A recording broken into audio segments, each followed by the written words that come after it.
JP Cross here, one half of the CineNerds podcast host. Doing a little bit of a different one here. This one was sent to me by Phil. I'm going to make sure I don't get his name wrong. I should have been more prepared on this. Sorry, Phil.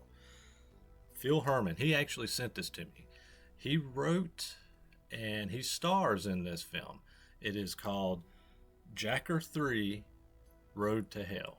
So I was not familiar with these Jacker films. Evidently, the first one was in the 90s, like 93 or something like that. Then there was a second one later on, I believe later in the 90s or maybe early 2000. There was two from years ago. I'd never heard of these films. So he sent me a screener of Jacker 3. I watched it this morning. Laying in bed, I called into work because I haven't been feeling very well for the past week. And so I sat down and watched this film, and it's an indie film. It's an independent horror film, thriller film. I don't even know if I would consider it a horror film. It's got elements. It's a different one. And if you watch our actual full podcast and not these quick reels, I always have a different rating system on how I rate a Hollywood film versus how I rate an indie film, because you can't compare them. You can't compare a $200 million film to a $500,000 film or a $20,000 film or a $1 million film. So that being said, this movie isn't going to be for everybody. If you don't like independent horror films, you're probably not going to be a fan of this one. I enjoyed it. I watched this film this morning, and man, Phil did a great job as the main Jacker character. I think his name was. Let me pull it up so I don't get it wrong. I think his name was Mike in the movie. It is. I have questions. I'd actually feel I'd like to have you on our full episode.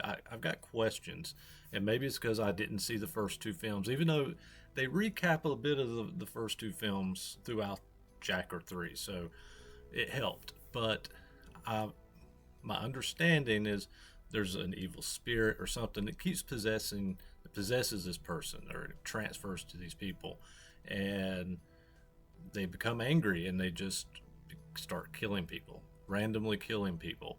But great.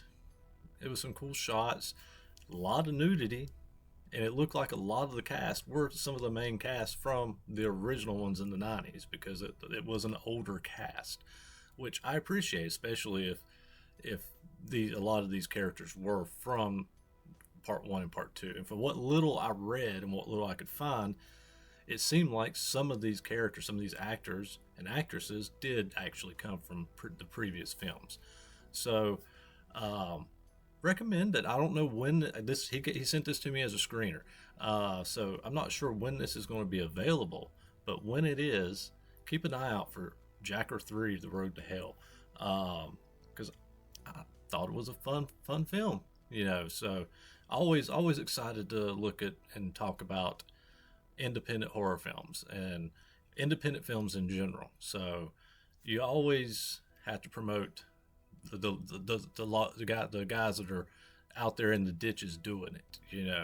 Me being a musician, I've been there. I wasn't always touring the country. I was digging the ditches, playing music, just the same as these indie guys are doing these type of films. So I have appreciation for them for that. So anyway, moving on, CineNerdsPodcast.com. Check our regular episodes out every Thursday at 8 o'clock. See you then.